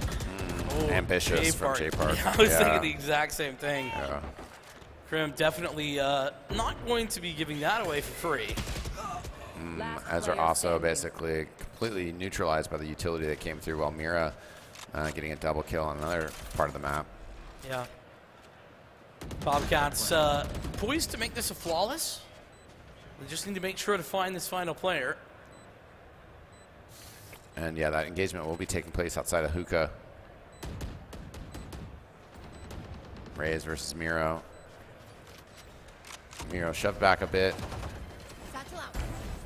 Satchel out. Nice shot. Yeah. Wait, Satchel kill coming out. That was a satchel. It looked like it was a paint shot in the kill feed. Yeah, Sultan had Miro completely cornered there. Decides to make a break in for it, but didn't even really have the weapon out as they pop through that smoke. Well, Krim will get that kill. Keynote needs to make sure it goes down, actually. Only gets 1,000 creds if he saves. Oh, okay, interesting. So, yeah, throwing himself to the wolves there then. Georgia Tech. This is not the start they were looking for. What was the final? Like, it was 6-0. Of the start in the last map. Yeah. Yeah, it was something like that. It was pretty significant. Yeah. We're approaching that here. Yeah, and I mean, Georgia Tech got themselves back into that last map a bit, and it was close for a second there. I think they at least got between 8 and 6. Oh, Sultan with the rocket launcher does get 1 kill. Great aggressive use of the showstopper. That's what you want to do. Definitely, or especially, I should say, you're struggling to get started. J Park aggressing, and that's something else of note. I think J Park has been relatively limited. Yeah, kind of shut down. And I wonder if part of that's because of the role that they're playing. Yeah, playing Viper, just holding down hookah. And that's not to say you can't frag out on Viper. I mean, we just saw Miro do it brilliantly on the last map, but it has felt as if J Park has not been able to be as aggressive as they were even on the initiator. Yeah. Gingivitis swinging out here. Wow. Gets 1. Spike down B. Prepare for hellfire. Orbital strike comes in. The Bobcats trying to push Sultan out of this corner, but they really only relocate him temporarily within the site. No real gain off the back of that investment. It's 2-on-2. Sky Smokes would have gone down if they had the opportunity, but shut down by Teddy. Proto 1-on-2, trying desperately to bring this one back. One enemy And has a chance. Shots. Oh, but Teddy connects eventually. And there's the first round for Georgia Tech. A hard-fought victory. Yeah, and I mean, that was close from Proto. They knew where one of the players was and able to find that first kill on the other who was rotating into hell. So there was definitely a good chance of it, but just couldn't land those final bullets. So, what's next for Georgia Tech? I think they need to make sure that they have an opportunity to win this round as well. They've got the Tour de Force out. There's a Viper's pin available. They could use that as potential. And it looks like the Tour de Force is going to be over towards B. Yeah, big engagement in Hookah. Teleport away from that fight. Krim does find Ezra, though. Trying to just spam some satchels and got some damage, and then takes care of Gingeritis. This is absolutely so rough. Losing out so consistently in those engagements. And Georgia Tech, they won the last round, but it's looked devastating in this one. The Tour de Force got nothing whatsoever. Yeah, and gonna have to be a huge clutch from Teddy as Fluffy. And is actually getting flanked as well while they're trying to poke through here. We'll get through that smoke, but you know, we see from another smoke behind it. Yeah, we see from Miro's perspective, they're actually going to be able to spot them out, so they know exactly where Teddy as Fluffy is, and actually, yeah, going to get killed by the acid. Yeah, snake bite. You know, it's not super deadly, but it definitely can finish you off if you're low. Yeah, if you've already been chipped away quite a bit. And you don't want to hang out in there for long either. Yeah. So, Georgia Tech, I mean, basically worst case scenario. When you win a round, great job. Then you instantly lose the next round, and you're in a position where your economy is pretty much at its limits. Like there's half shields on literally every player, even a Spectre for Sultan. And I'm sure that there's been some limitations to the abilities. I mean, Krim looking to aggress upon this hookah angle. Yeah, and they know that there's some defenders there. Unfortunate for Sultan. Had a really good opportunity. Can't find the shots, though. Proto ends up getting the kill, even though getting jumped on. J Park now rotating into Hookah. The attackers have kind of backed off from this approach, though.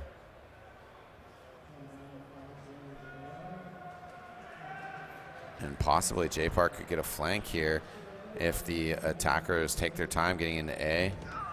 Not going to be anticipating J Park, but J Park's just losing teammates in the meantime. Yeah, I mean, I that's think the they are real sort issue. of aware that he's coming back in on them. Yeah, the Seekers were popped there, and so they know there's somebody on the flank.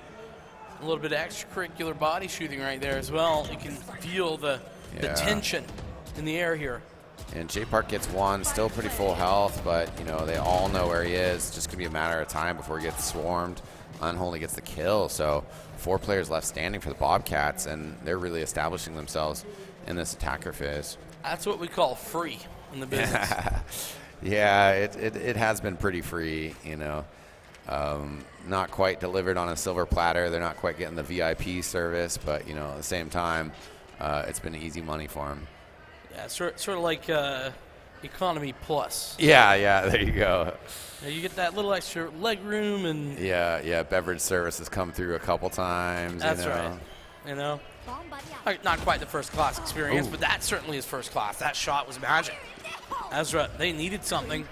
The showstopper answering back, and the Prowler actually makes that showstopper almost entirely ineffective. Nobody close. It's J Park. Spike down. Gets the shot out. Showstopper no more, but Georgia Tech might be on for something. They have the advantage. Can they push this to the limit? Yeah, Krim wasn't able to find the shots. Just overall, Georgia Tech winning the gunfights this round pretty cleanly. Didn't have the best of drops on players, but you know, still kind of managing to come out ahead. The 2 attackers separated.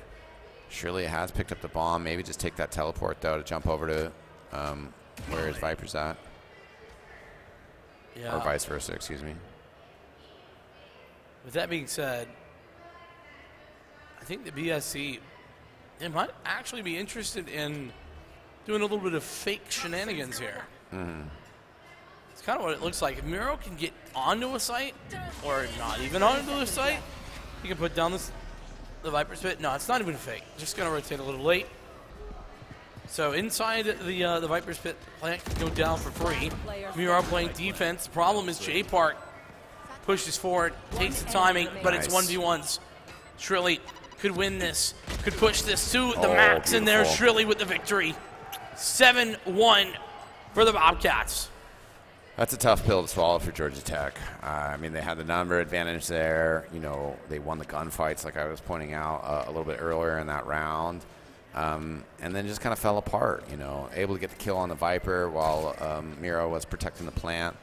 But then, you know, just Shrilly, and Shrilly pulled it out. Yeah. Unfortunately, giving Shrilly those 1v1s really enables that to happen. You got to be a little bit better about it. Obviously, Georgia Tech, their rotation kind of forced them into that position to a certain extent, but sometimes that means you just got to take a different rotation. Hold off, wait. Don't get too involved too early. But Teddy, involved early and often, has found an opening pick. Certainly starts him off on the right foot. But even though Georgia Tech has the overall number advantage, they're at a disadvantage over on A. 3 players up against these 4 attackers. Sees baited and removed. Prowler to follow. None of those all too successful. Georgia Tech, they've been snuck in upon. Miro, nice shot. There's that opener. Yeah, this is going to be tough for Sultan. Is actually kind of just getting pinched. Pushes forward, gets taken out. Where'd that orbital strike go? I'm not sure. The offense using it super early. Would have liked to see that saved for a post plant, but I guess, listen, they've been winning. And with the Cosmic Divide down, they now have to move fast. Georgia Tech, not fast enough. And certainly not fast enough to get away, but Ezra's only good for the 1. That is an 8th round for the Bobcats.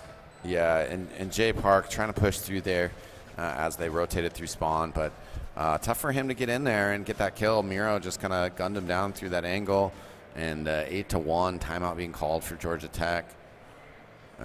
One thing I want to note during this timeout is this is the first map that the Bobcats have actually picked. Yeah, that's true. So, That's a good point. You know, we saw a really good Haven. That's somewhere that Georgia Tech are comfortable playing. Not so for the Bobcats. And when it was Icebox, despite the Bobcats not picking that map, they did look really good. And now we head into something that they really are strong on. And I think what that might indicate is that Haven could be Georgia Tech's strongest map. Yeah. You know, one in terms of results, but also, I mean, it makes sense that, like, you know, in these circumstances, Georgia Tech's going to want to start off on their strongest map. You know? Of course. And so, you know, picking Haven there, they got great results there, had strong strategies. Defensively on this map, they've struggled. Offensively on last map, they struggled. And Bobcats, feeling very comfortable. 8-1. This attack has gone great for them. Yeah, comfortable, I feel like, doesn't even begin to tell a story when it comes to how dominant this half has been.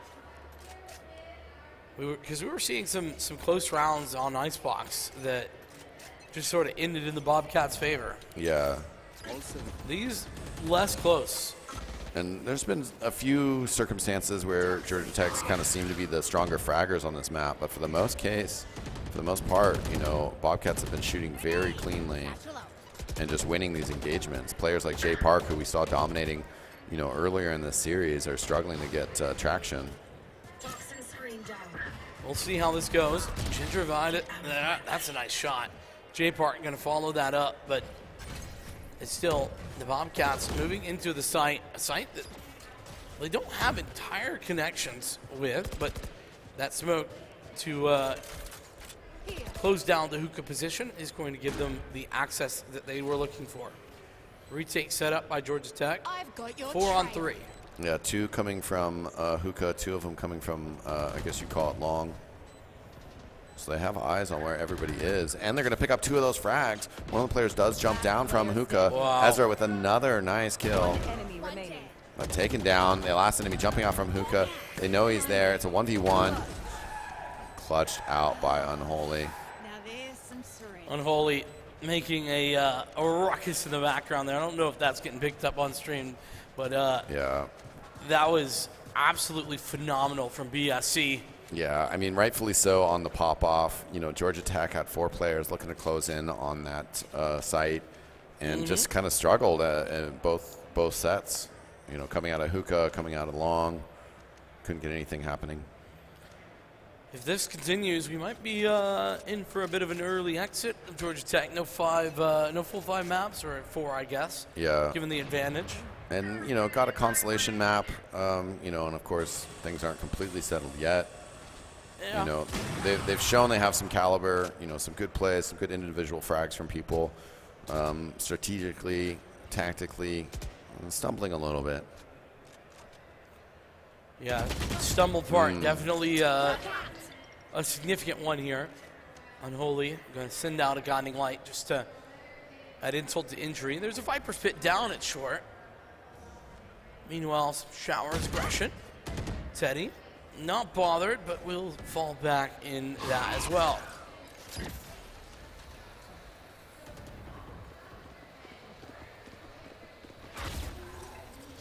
Face your fear. J Park doing a good job holding off this utility from Unholy. On that Sky. A little bit more going to come in here. Spike 2 planted. frags, actually. This is one that we just saw from J Park, but one from Teddy is Fluffy. Also going down. Miro pulls one back, but very banged up. However, still using that Viper utility. That's going to be it for this round, though. So Georgia Tech do pull one back. We have the final round of the half coming up. Yeah, a critical moment for Georgia Tech to kind of like back into this mentally. Yeah. But 2 rounds is not enough. I mean, 3 isn't too much better, but better than 2, that's for sure. Yeah. And how big a difference is that? I actually think it's pretty big. Yeah. You know, I don't know if you're familiar with the 9-3 curse. No, that sounds pretty terrible. Yeah, so often you'll see comebacks at the 9-3 score line, and you know, some more superstitious individuals believe in a curse. The reality, though, is 9-3 is just a very winnable score line. Yeah. Long-range showstopper, that's not usually going to work out in your favor. Ambitious, and I like the idea. It does get a massive amount of information, though. Ezra looking to snipe here. Will get called out, though, and taken down. Nightfall committed. Bring them down. Yeah, Gingivitis does get that swing. Oh, Teddy, back on the site. Yes. Very difficult. The orbital strike. Again, not sure quite where that went. Numbers evened up now. Georgia Tech have one player really banged up, though. Spam coming through. Just needed to graze Gingivitis, but not quite able to touch him. Teddy is Fluffy taking out by Unholy, who gets another one, and then Shrilly with the swing out. There's that 10-2, the cursed 9-3 avoided. Just going to be 3 more rounds needed from the Bobcats.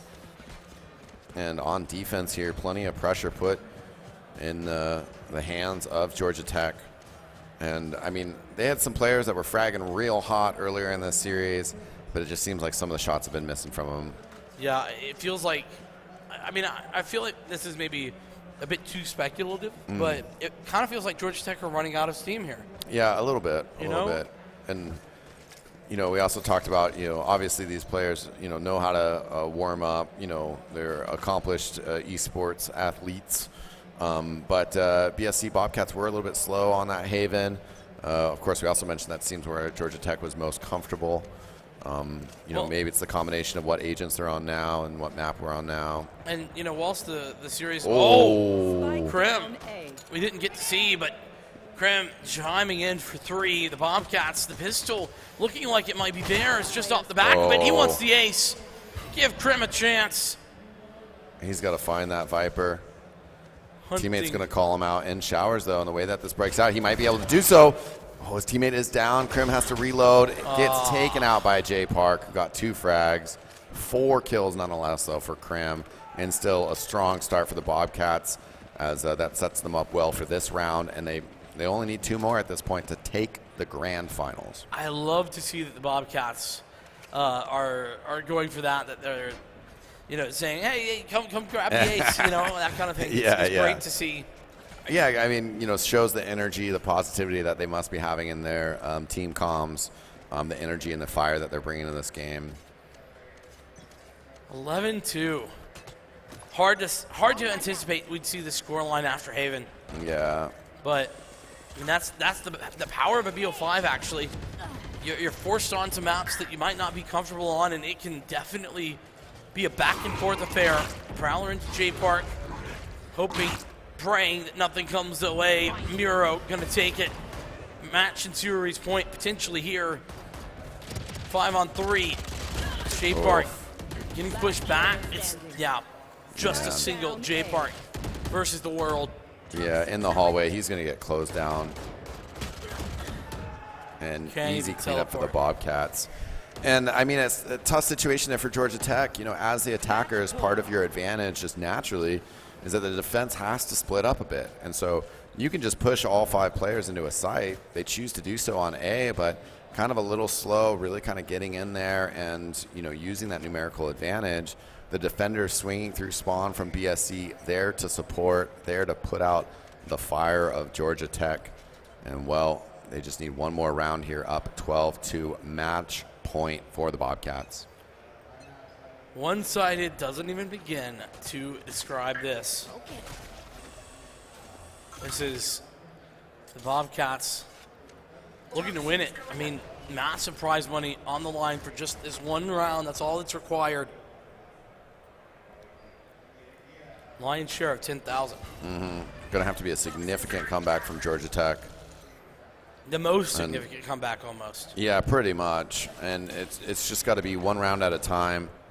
Starting with this one right now, all the players up on both teams. Not a fun one way to deal with. Miro tries to just push through, get this series over with. Some of that attitude certainly might not be the best of ways, but Crim's hitting shots, connecting against everybody. The Bobcats. Not quite there yet. They've been equalized. Unholy, though, could make this their own. The shots connecting. Unholy. Standing. And it's all Unholy. Yeah, the 3K. The triple. 13-2. The Bobcats take it 3-1. The grand finals are theirs, and they win out over Georgia Tech Gold. Yeah, beast mode at the end there from Unholy. You see Mir also dropping the 20 bomb in that final map.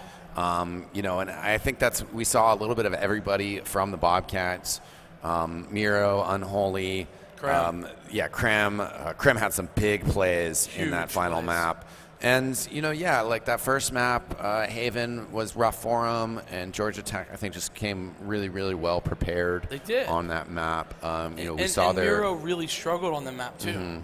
And, that's true. not to apply any blame or anything. It's just, if one of your star players isn't showing up like that, it's going to be harder to win. Yeah, it hinders your ability to succeed. And, Absolutely. Again, this thing of, different maps, different strats, different agents. And Miro, had to play a little bit different role on that last map. And I think, on the flip side, Jay Park, was sort of struggling a little bit on Bind here. Was really activated early in the series. We were just seeing them pop off. As well as some of the other Georgia Tech players. Ezra had some good moments, but things kind of slowed down for him. Still some things that they can put in the highlight reels, and they made it this far into the grand finals. Just unfortunately not able to overcome, one, the map advantage of the Bobcats, but two, just the Bobcats. They were turning it up. So very well on ice blocks and on Bind specifically. But with that being said, that's about it from Valorant, at the very least. Massive showing. Once again, congratulations to the Bobcats and commiserations to Georgia Tech. Again, still second place. Great accomplishment. There was plenty of talented teams in this field. But, today, not able to get it done in the finals. Not quite. What do we got next? TF2? Yeah, we're going to have Team Fortress 2. I'm not sure if we're at the grand finals yet. We were still running through the bracket a little bit today, but that's still coming up for our coverage. Lower bracket finals. And we'll see. I think we might do a quick little interview here. Think we're getting one? Oh. Yeah. Think so. Sweet. But, yeah, we're just going to go for a break so I can step off here, and we'll get the player in. And thanks so much for joining us. Stay tuned for an interview with one of your champions. Hello and welcome back. We have returned with a champion, Shrilly, coming in from the Bobcats, and I gotta say congratulations, man. Thank you. Massive victory, 3-1. Nearly held them all the way. Yeah. Haven was a little bit rough, but let's start there, and because it only goes uphill from there. Yeah. What happened on Haven? Obviously, it was their pick, but Haven is our worst map. They were a good team on Haven, so I think they played really well on Haven, and they just beat us. That's it. Plain and simple. They just played way better. Haven is our worst maps.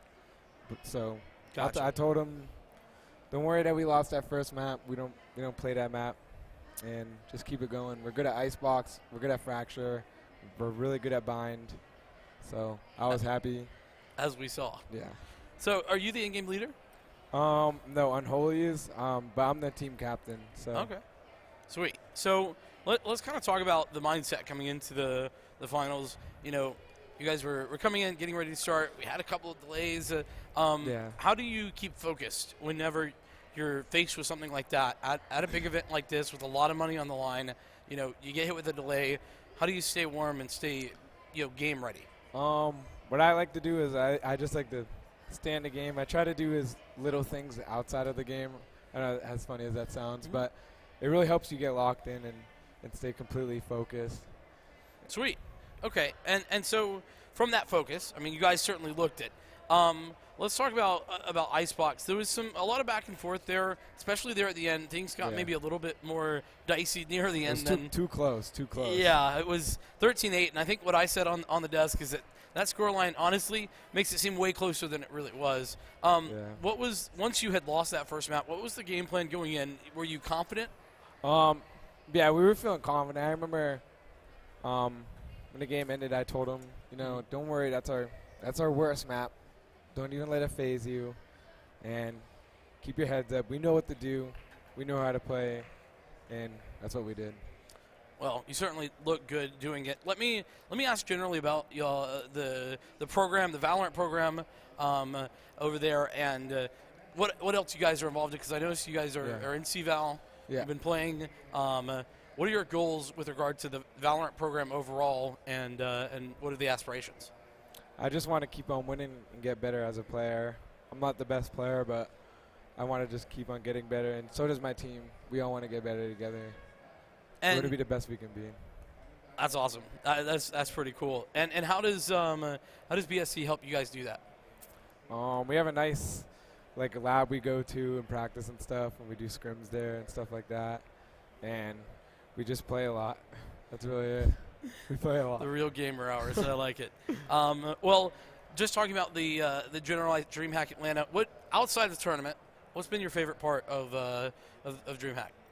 I like going out to the restaurants. They take us out for dinner, every day, breakfast, lunch, dinner. It's nice. And I like going to the hotel and playing Bloons Tower Defense. Well, all right I like then. doing that. Sweet. Well, congratulations to you and your team. It was a pleasure getting to watch you, and absolutely huge victory for not only you guys but the whole Bobcat program. Yeah, it is. It's very nice. Well, anyone you want to shout out before we say goodbye? Shout out to the Bobcats and shout out to my team and coach. Short, sweet, and to the point. And that's what we will be doing. We'll be getting out of here. TF2 coming up next, so make sure that you're tuning in. Thanks so much for watching. We'll see you in a bit.